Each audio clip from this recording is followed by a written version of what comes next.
Today, the church debates on what a preacher should include in a sermon. And there's all kinds of debates on the content, things like should it be more seeker sensitive or less seeker sensitive? Should a preacher, the big push to preach on people's felt needs? What exactly should a preacher be preaching? If only we could listen in on one of those sermons, that the apostles preached back after they were directed by Jesus. Well, it just so happens I have an actual transcript, an ancient transcript of an actual sermon preached by an apostle back in the first century. And you've got it too, because we just read half of it. It's in this very part of the book of Acts.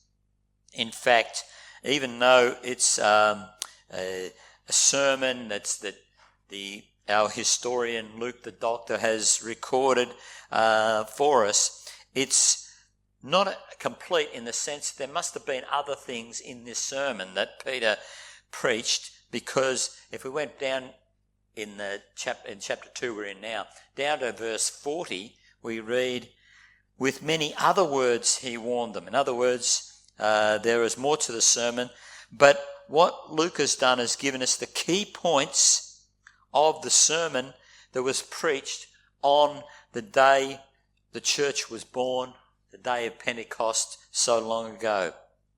So here we are, it's the day of Pentecost. People from all over the world have come.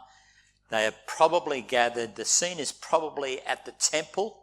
And there are thousands of them there. We know there are thousands, so there's going to be at least 3,000 are going to get converted.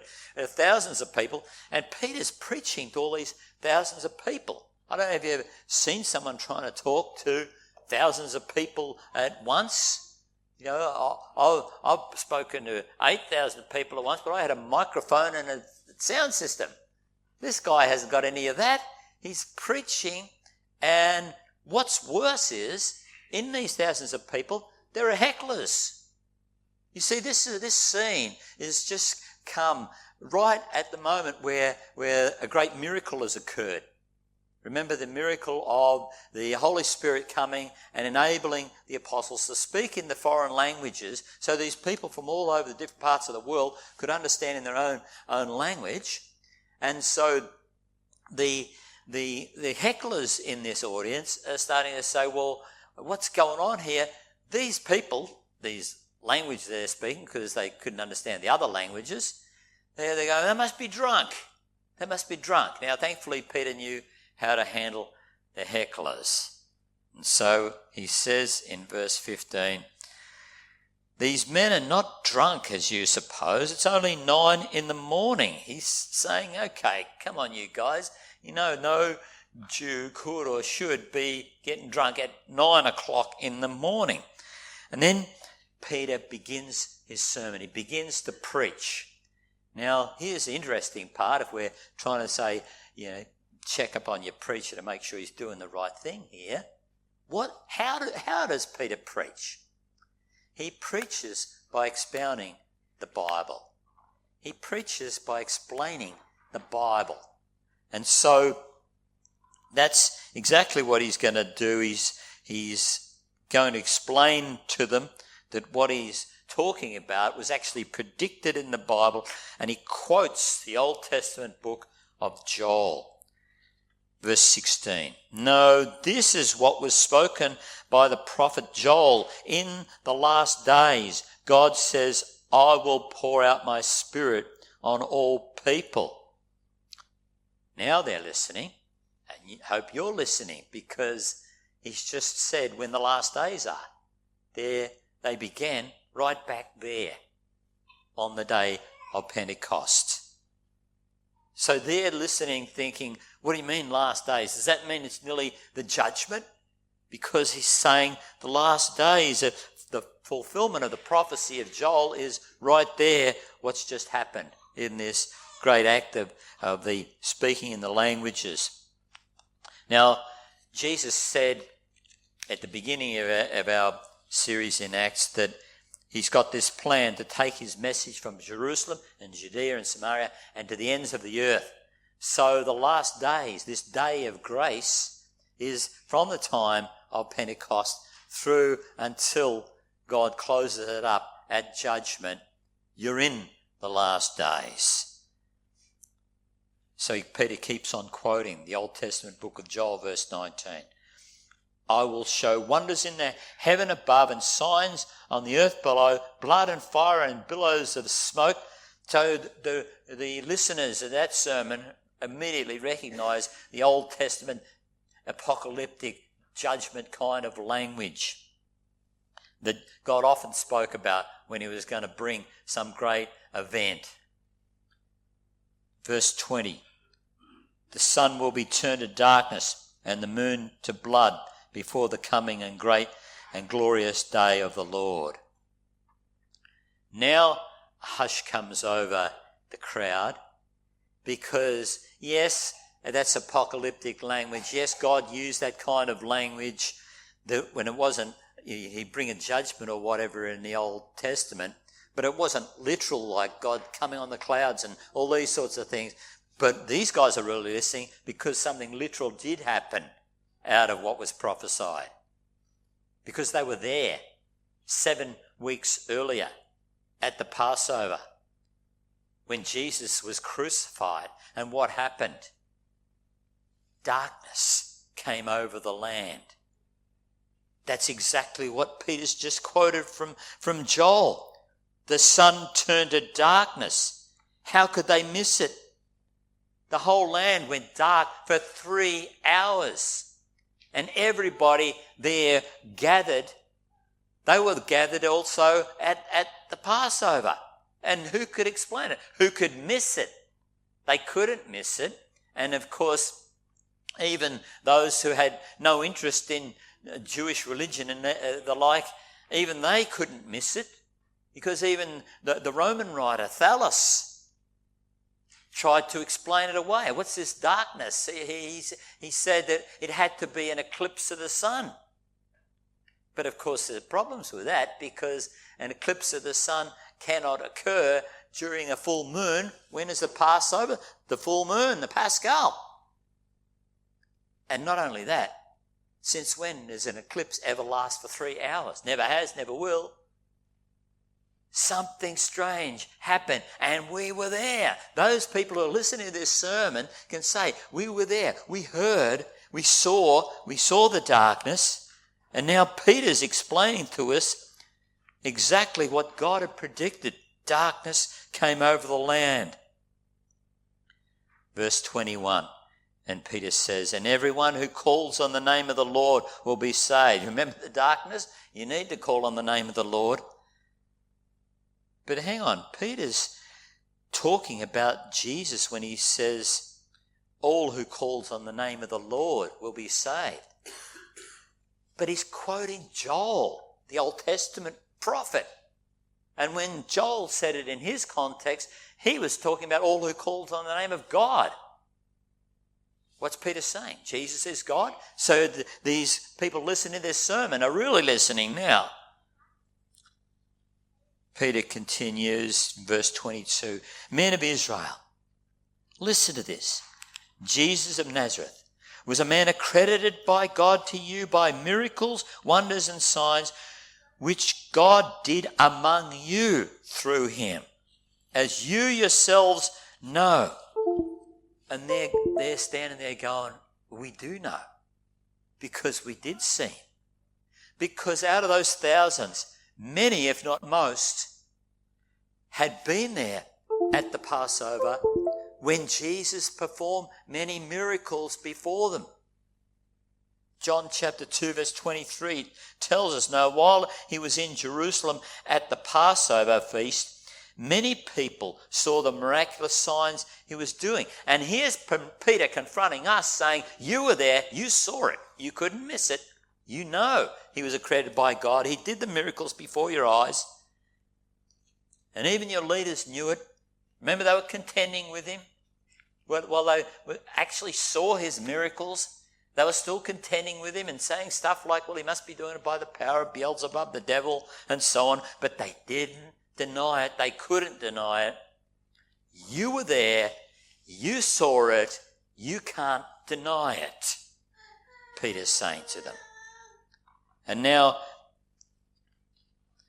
Peter's saying, look at what you did in response to the one God sent and proved it before your very eyes. Verse 23, this man was handed over to you by God's set purpose and foreknowledge, and you, with the help of wicked men, put him to death by nailing him to the cross.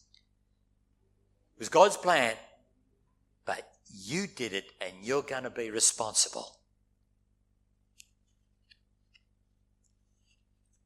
They're in that crowd listening, and many of them knew they might not have been holding up the hammer and nails to nail him to the cross, but they were there yelling, crucify him, crucify him. They were there, these same people, and now Peter's confronting them. And we saw him crucified. We yelled, crucify him. He was crucified, and that's the end of it. But then something happened. Verse 24, Peter says, but God raised him from the dead, freeing him from the agony of death, because it was impossible for death to keep its hold on him. Impossible for death to keep its hold on him. Why? Because he must have been the Messiah who had no sin. And once the sin is paid for, up from the grave. It's like when you have one of those little plastic toy balls in the bathtub. I do that in the bathtub. Put it in the water. What happens? You let it go. It comes up. When Jesus went down into death, he finished death. When Jesus went down into death, he finished sin. He had no sin of his own. What's going to happen? Up from the grave he rose. No, death could not hold him, because there was no more sin to pay. He'd completed it. He completed death in our place. And Peter's preaching this prediction here, again appealing to the Bible. He's preaching from the Bible and saying it's there in the scriptures. How could you have missed it? Psalm 16 he's quoting from. Look at verse 25. David said about him, I saw the Lord always before me. Because he is at my right hand, I will not be shaken. Therefore my heart is glad and my tongue rejoices. My body also will live in hope, because you will not abandon me to the grave, nor will you let your Holy One see decay. And as Peter explains, King David, you know, he must be prophesying about the Messiah to come, because David, it was dead and buried, and his tomb's right here before you. You know he's dead, so it can't be referring to him. It's got to be referring to the Messiah to come, who's going to be resurrected. Little did Peter know that 2,000 years on, and indeed throughout the last 2,000 years, devout Orthodox Jews have believed that Psalm 16 applies to the Messiah to be resurrected. Some of you be old enough to remember there was a few years ago in New York, there was a sect of Hasidic Jews in New York, and they believed that their leader was the true Messiah. And he died, and they waited for him to rise from the dead 3 days later. He didn't rise from the dead. He died. He stayed dead. He did not fulfill Psalm 16. He did not fulfill the prophecy of being the Messiah. But the crowd here are in awe, because here's the Apostle Peter quoting the Old Testament, expounding the Old Testament, preaching like knowing more than their rabbis, and they're asking, what's going on here? Everything that he's saying fits the scriptures. How could this fisherman and his other 11 buddies, who are fishermen and Galileans and the like, uneducated people, how could he possibly be so knowledgeable in the scriptures? As the Jewish leaders would later note in this book of Acts, in Acts 4, verse 13, when they saw the courage of Peter and John and realised that they were unschooled, ordinary men, they were astonished, and they took note that these men had been with Jesus. They were astonished at how much they knew. And not just that they were with Jesus. We need to note and take careful note that they weren't just hanging out with Jesus, watching him do miracles for 3 years. Have a look at Luke chapter 24, verse 27, Luke's first volume 1 of Acts, if you like, Acts being volume 2. And beginning with Moses and all the prophets, he, that's Jesus, explained to them what was said in all the scriptures concerning himself. He explained to them in all the scriptures concerning himself. And then verse 44, he said to them, "This is what I told you while I was still with you. Everything must be fulfilled that is written about me in the law of Moses, the prophets, and the Psalms." In other words, all the Old Testament. Then he opened their minds so they could understand the scriptures. How many times have you heard people say, "Oh man, I wish I could have sat in on that Bible study where Jesus is explaining all the scriptures about himself in the Old Testament"? Have you heard people say that? Well, you do get to sit in.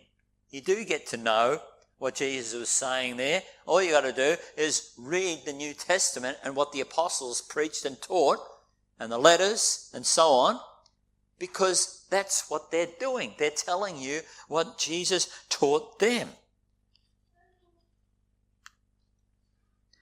Don't let any modern day puffed up would-be teachers of the Bible go around telling you you don't need to have theological training to be a teacher of the Bible. Well, the apostles had the finest theological college, seminary that ever was. They had 3 years of a university degree, that is, direct lectures from Jesus. You notice how often Jesus taking the disciples aside to teach.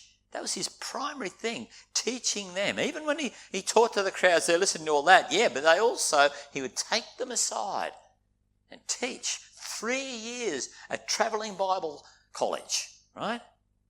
And then, after all that, after his resurrection, a 40-day intensive where he taught them in detail the Old Testament, how it all came together in himself and so on. Of course Peter could preach about the kingdom from the Psalms and the prophets and the other Old Testament. He had his qualification. He'd done the study with Jesus himself. So Peter sums up the Old Testament prediction in verse 32. God has raised this Jesus to life, and we're all witnesses of the fact. So there's Peter standing before. Well, he's got the other apostles with him, but they're in front of thousands, saying God has raised this Jesus to life. You were there at the Passover. You saw him perform miracles in front of the whole nation. You couldn't have missed it. Just like the prophecies that I've been telling you about, the fulfillment of them. And you took part in his crucifixion. What are you going to do about that? You saw him killed on the cross. You were there yelling, "Crucify him," with the rest of them. And just as the Old Testament predicted, he rose again. And we're all witnesses of the fact. You could hear a pin drop among all those thousands of people because they knew they couldn't deny it. They were there, they saw it, they took part in it. And there's nothing but stunned silence. And that stunned silence has reverberated throughout the last 2,000 years, where no one has been able to deny it on historical grounds. Don't get me wrong, there's plenty of people who've been trying to deny the resurrection for the last 2,000 years, but they do it on philosophical grounds. I can't believe in miracles, therefore it couldn't have happened. But as far as the people who are there, as far as the historical evidence, there's no way that it can be refuted. And that's why 3,000 of these people who took part in the crucifixion, who were actually there, 3,000 of them are about to be converted. Now, try and picture this. If they're converting to Christ in the midst of this, as we're going to see, persecution, Jesus is the one who's just been crucified for insurrection, and the followers, should be in trouble. Instead, they're up there boldly preaching. And what, you think I'm going to join a sect like that and get myself crucified? But 3,000 of those people got converted. Why? They can't deny it. The facts are before their eyes. They saw the miracles of Jesus. They can't deny these witnesses. They can't deny the darkness that came over the land that fulfills what Joel said in the Old Testament. 12 apostles standing before them now, ready to die rather than recant, and saying they've seen the risen Christ. And even the enemies couldn't refute it. You know, when people say they've got, some sort of way to refute the resurrection, you've got to ask, what about the people who were there? What about the actual historical evidence? Have you got any historical evidence to the contrary? Because even the enemies give us historical evidence that says it's just the way the disciples said it, not to mention the fact that many of these people who were enemies who crucified him became believers. Now, our favourite first century historian from the Jewish perspective is Josephus. We often refer to him. Josephus was a Jew and not a Christian, okay? He lived and studied as a young man right here in Jerusalem where this scene is taking place. His father was a Jewish priest and his mother was of Jewish royal descent and so on. In other words, he was quite someone in the community. He became a great mediator and interpreter between his people and the Romans during the Jewish revolt. And he's quite a man of standing in the Jewish community. Now, his writing, his historical evidence is of particular interest to us as we work our way through the book of Acts, which, remember, spans about 30 years, because that's the era when Josephus grew up in Jerusalem where this is taking place, where Peter is preaching right now. So you've got devout Jews on the day of Pentecost. Remember, they've come from the day of Pentecost from all over the world, and especially those who are already living in Jerusalem. How much more they were there. Think about it. Josephus' own mother and father would most likely have been at that celebration of Pentecost, maybe even in that crowd as Peter was preaching. And not to mention other people that Josephus would have known relatives, friends, and so on. And they're gathered there at Pentecost. And let's look then at what Josephus says about what Peter has been talking about the history of events with Jesus. Josephus from his Antiquities. At this time, there was a wise man called Jesus, and his conduct was good, and he was known to be virtuous. Many people among the Jews and other nations became his disciples. Pilate condemned him to be crucified and to die. But those who had become his disciples did not abandon his discipleship. They reported that he had appeared to them 3 days after his crucifixion and that he was alive. Accordingly, he was perhaps the Messiah, concerning whom the prophets have reported wonders, and the tribe of the Christians, so named after him, has not disappeared to this day. Now, the difficulty here is Josephus is not a Christian, and yet he's saying all this good stuff about Jesus, even saying that he not only was crucified, but that he rose from the dead, and he was seen by witnesses. How could a Jew be saying all these things like that? And that's exactly the argument that people have used and said, well, it must have been inserted by the Christians. That didn't come up until late 19th century. Late 1800s, the famous German Tübingen school, remember I mentioned before, the German liberal theology that is looking for a way to discredit the scriptures. And Josephus is blowing it for him here because he's not even a Christian and he's confirming all these things. So what do they do with that? Well, they said it must have been some Christians inserting into manuscripts of Josephus down through the centuries so that you can explain why he's saying all these things that confirm the New Testament. But in 1972, a Jewish professor of the Hebrew University in Jerusalem, Professor Shlomo Pines, do you think he was Jewish at all?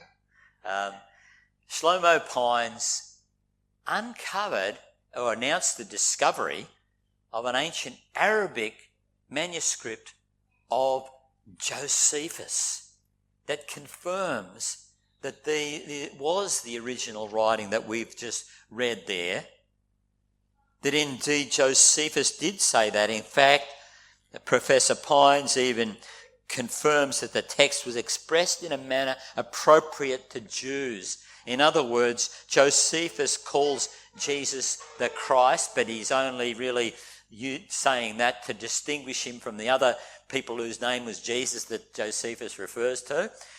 But also, Professor Pine says it's expressed in such a way that Josephus could have been just reporting on the facts. Doesn't mean that he believes it all himself. He's just reporting the facts.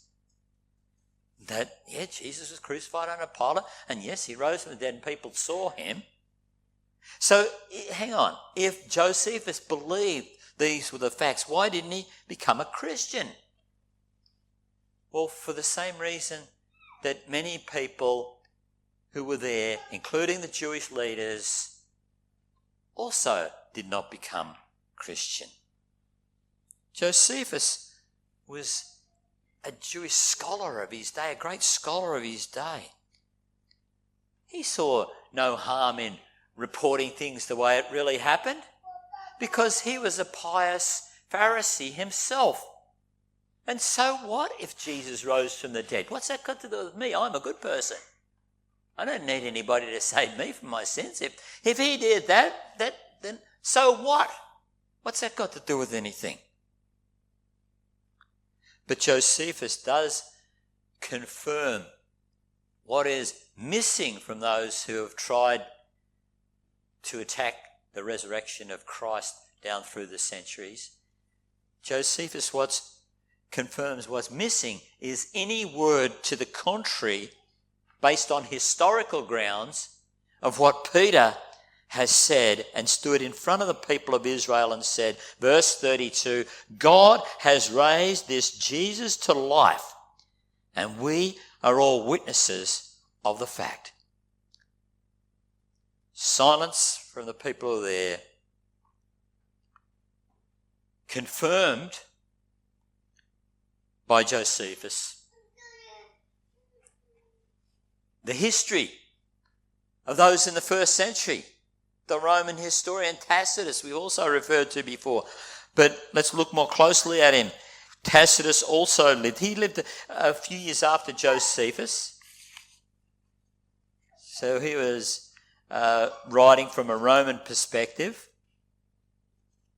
And he says in his Annals of Imperial Rome, Tacitus says, Nero fastened the guilt and inflicted the most exquisite tortures on the notoriously depraved Christians, as they were called by the populace. So that's another question. Why would anyone want to convert to Christianity when you're going to get the most exquisite tortures upon you? You get 3,000 are converted when Peter's preaching here.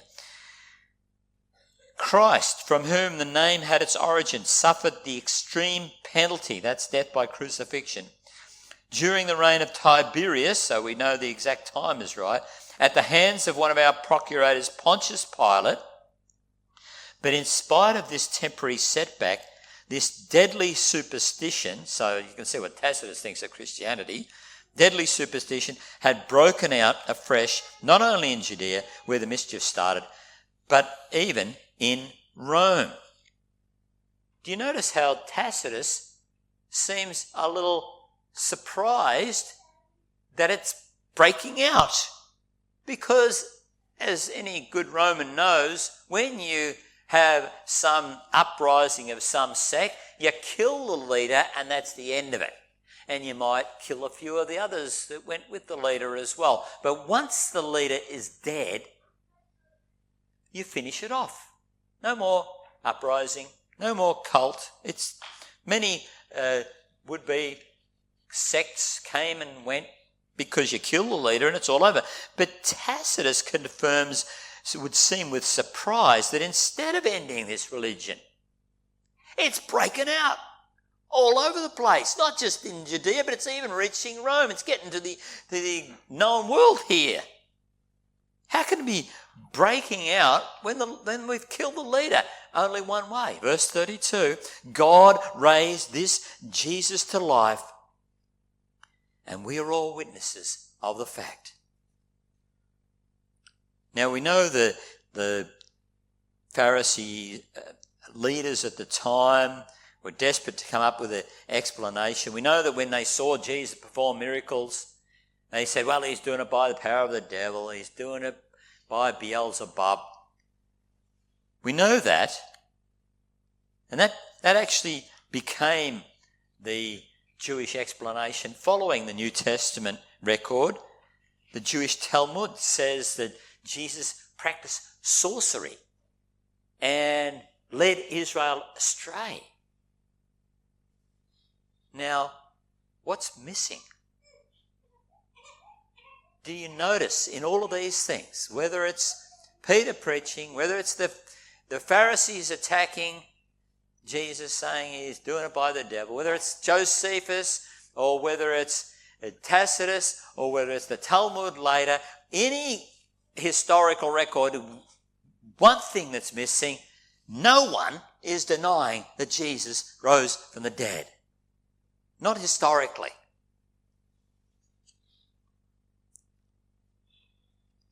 God has raised this Jesus, verse 32, to life, and we're all witnesses of the fact. Now the witnesses, of course, include these 12 apostles, including Peter, and as we know, all but one of them would be later executed of the faith because they would not deny they'd seen the risen Christ. That's simple truth. We saw him.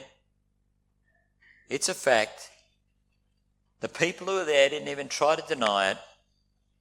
And it's not until nearly 2,000 years later that people, particularly the late 19th century, where people started coming up with these ideas to try and explain the resurrection away, but not on historical grounds. Again, philosophical, miracles can't occur, so therefore it can't be true, but not on historical or any other factual grounds.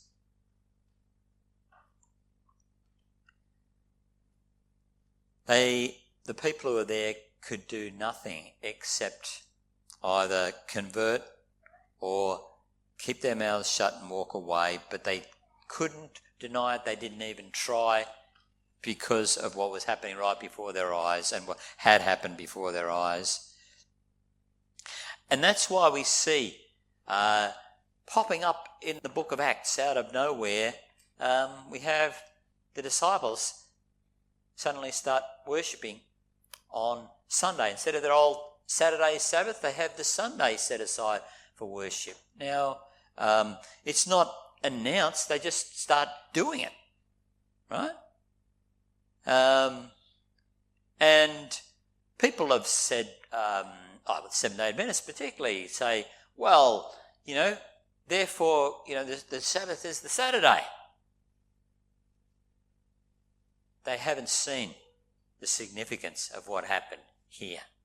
Not just the fact that this whole event in Peter's preaching is occurring on the day of Pentecost, that is, the Holy Spirit has come, almost like we could say like a kind of an incarnation of Christ equivalent. The Holy Spirit is coming in this new, profound, powerful way, happens on Sunday.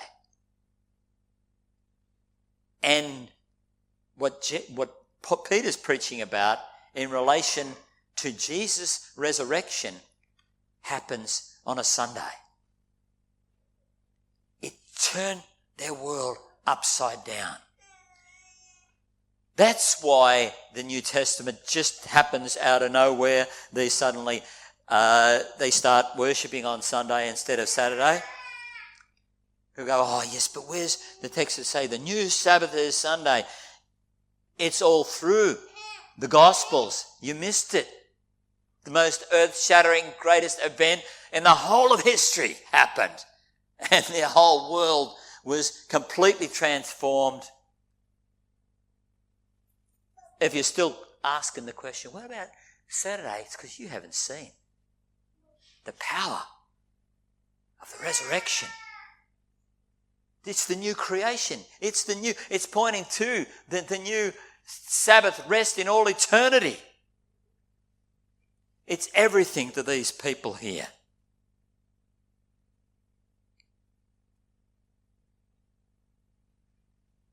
Have you believed in the resurrection? Has it transformed you? Yeah, you want to come here and worship every Lord's Day, but has it transformed every part of your life? Jesus is risen. He is reigning on high. He has given you new life. Has it caused you, therefore, to hate the sin that nailed him to the cross, that he defeated for you? Has it given you that transformation in your life? Do you hate sin? And do you rejoice in joy that it's taken away through the cross and his resurrection justifies you? Has it transformed you? Or are you like Josephus? Yeah, it's all true. I believe it. Jesus rose from the dead. Yeah, that's good. Hasn't reached your heart. Hasn't reached your heart. Every Easter, half the world stops to say, yeah, it's true. Yeah, Jesus rose from the dead. Very good. Okay, let's get some chocolate Easter eggs and we won't darken the door of the church for the rest of the year. Hasn't touched the heart. No belief, no faith in what's really happened. The actual magnitude. Well, you can do a Josephus and you can go on for a long time, as the old Johnny Cash song. Look it up. You can go on for a long time. But sooner or later, God will cut you down. So you can go on, Josephus, saying, yes, it's all true, but whether you like it or not, it's stuck there in history, and it speaks into your life about whether your sin has been taken away or not, whether it's transformed your life. And it's stuck there in history, that is, Jesus' death and resurrection also means that sooner or later you will actually face God. You'll face him, the risen Christ. Verse 32, God has raised this Jesus to life, and we're all witnesses of the fact.